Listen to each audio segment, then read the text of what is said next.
Hello YouTube, this is Pastor Green. Today we're doing another Bible study. Today we're doing Genesis chapter 22. You can email me at godsohman@gmail.com if you have any questions. Remember, this is a YouTube Bible study. Make sure you subscribe to my channel and click the notification bell. Also like and comment. By subscribing and clicking the bell, it lets YouTube know that you want to get more of my information, and you will get a update whenever I post a new video. By liking and commenting, it lets YouTube know that my video gets interest, and they're going to actually play it more often. So it's really important to like and comment. Even if you don't really have anything to comment, just say good job, thank you, something, just as long as I get a comment.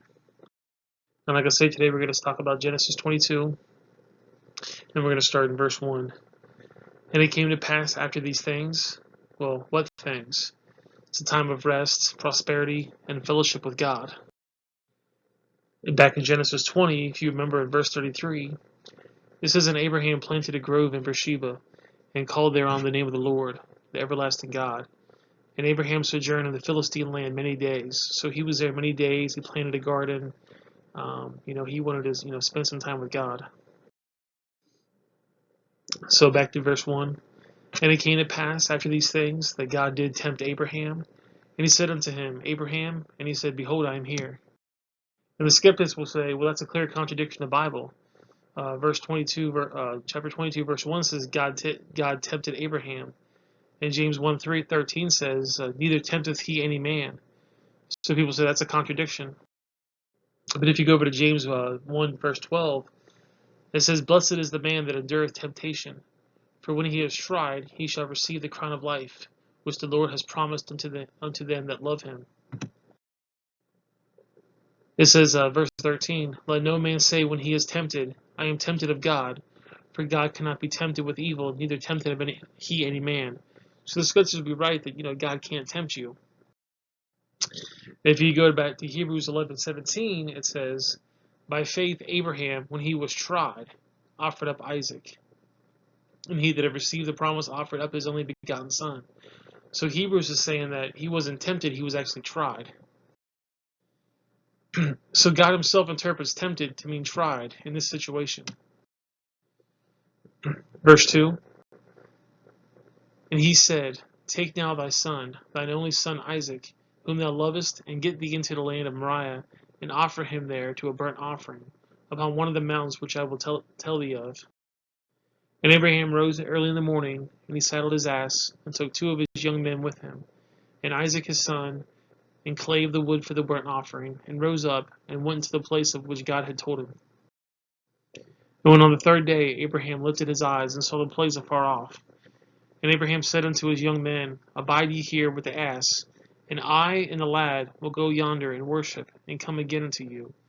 So Abraham's telling these 2 men, his servants, me and the boy's going to go up here, we're going to worship with God, but we're going to come back. Don't worry about it, we're going to come back. Even though God told Abraham he's going to be offered up his son to a sacrifice, Abraham told his men that we're going to be back. Hebrews 11, verse 17 said, By faith Abraham, when he was tried, offered up Isaac, and he had received the promise offered up his only begotten son, of whom it was said, that Isaac shall thy seed be called, accounting that God was able to raise him up even from the dead, from whence also he received him in a figure. So I think in some way, Abraham's thinking, God promised that this is the one and only son, this is the promised son, this is the one that's going to have all the nations come from. So something has to happen. Either I'm going to go up there to offer my son, and I'm not going to have to. Something's going to happen. God's going to say, "You have faith. I don't need to do that." Or God's going to let me kill my son, and then God's just going to raise him back up again and bring him back to life. But something has to happen in order for God to say, "This is your one and only son, the son of promise. This is the guy that's going to lead the nation. This is going to be basically the hero of the story. All the nations are going to come out of him." Genesis 22, verse 6.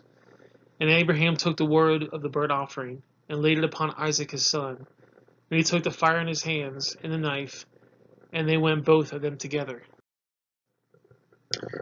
And it's really interesting that Genesis 22 says, and Abraham took the wood of the burnt offering and he laid it upon Isaac his son.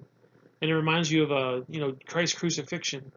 It says in John 19:17, and he, bearing his cross, went forth into a place called the place of the skull, which is called Hebrew Golgotha.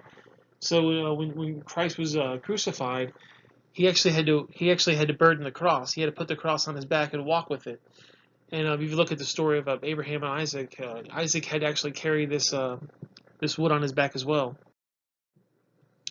And Isaac spoke unto Abraham his father, and he said, My father. And he said, Here I am, my son. And he said, Behold the fire and the wood, but where is the lamb of the burnt offering? And Abraham said, My son, God will provide himself a lamb for a burnt offering. So they both went of them together. So King James is saying that God will provide himself a lamb. So in King James it says, Abraham said, God will provide himself a lamb. But the NIV says God himself will provide the lamb. It's very different. King James is saying that God is the lamb. And NIV is saying that God's going to provide a lamb. And the NASB says God will provide for himself the lamb. So the NASB is saying that God's going to provide himself. He's going to basically say, here's a lamb. He's going to provide it for him. Where the King James says that God himself is the lamb. Genesis 22 verse 9. And they came to the place which God had told him of. And Abraham built an altar there, and laid the wood in order, and bound Isaac his son, and laid him on the altar upon the wood. Now you have to understand, at this point in time, Isaac was probably around 14 or 16 years old. Obviously Abraham was 110 or so. Isaac could have very easily told his dad, "This is not happening. I'm not gonna let you try to kill me." But Isaac allowed his father to bind him up and put him on an altar. Isaac was a smart boy. He knew what was happening. He knew that Abraham was about to sacrifice him, and he let him do that because he also had faith that God was going to provide. And Abraham stretched forth his hand and took the knife to slay his son. And the angel of the Lord called unto him out of heaven and said, Abraham, Abraham. And he said, Here I am. And he said, Lay not thy hand upon the lad, neither do thou anything unto him. For now I know that thou fearest God, seeing that thou hast not withheld thy son, thy only son, from me. And Abraham lifted up his eyes, and behold, behind him a ram caught in the thicket by his horns. And Abraham went and took the ram and offered him up for a burnt offering in the stead of his son. So the angel came and said, Abraham, don't kill your son. They sell a ram. They use a ram for the sacrifice instead of his son. In verse 14, and Abraham called the name of that place Jehovah Jireh, that is to say, to this day in the mount the Lord it shall be seen. And the angel of the Lord called unto Abraham out of heaven the second time. And he said, By myself have I sworn, saith the Lord, because thou hast done these things, and thou hast not withheld thy son, thy only son, that in blessings I will bless thee, and in multiplying I will multiply thy seed as the star of the heaven, and as the sand which is upon the seashore. And thy seed shall possess the gates of thy enemy. And in thy seed shall all the nations of the earth be blessed, because thou hast obeyed my voice. So Abraham returned unto his young men, and they rose up, and they went together to Beersheba, and Abraham dwelt in Beersheba. It's really interesting. I got a little Bible question for you. What 8 men in the Bible milked a bear? Think about that for a second. What 8 men in the Bible milked a bear? We're going to find out right now. And it came to pass after these things that it was told Abraham, saying, Behold, Milcah, she has also borne children unto thy brother Nahor. Huz his firstborn, and Buz his brother, and Kemuyu the father of Aram, and Chilzi, and Hazo, and Pildash, and Jezepha, and Bilthu.